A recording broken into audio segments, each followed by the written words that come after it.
Bill pay பண்ணியாச்சு. நம்மள்கிட்ட இப்போ 30 ரூபா இருக்குது.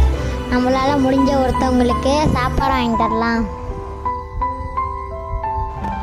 இப்போ நம்ம வந்துருக்க இடம் பண்ணாரி அம்மன் ஹோட்டலுக்கு தான். இங்கே தோசையெல்லாம் சூப்பராக இருக்கும். அதனால தான் வாங்க வந்திருக்கோம். நம்மளோட தோசை வந்துருச்சு, வாங்கிட்டு கிளம்புவோம்.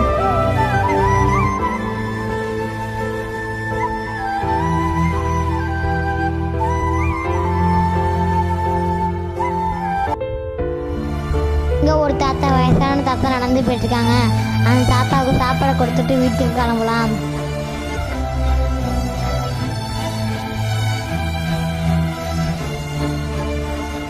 மேலும் மேலும் இது போல் உதவி பண்ணுறதுக்கு எங்கள் சேனலை மறக்காமல் லைக் பண்ணுங்கள், சப்ஸ்கிரைப் பண்ணுங்கள், மறக்காமல் கமெண்ட் பண்ணிடுங்க. பாய் பாய்.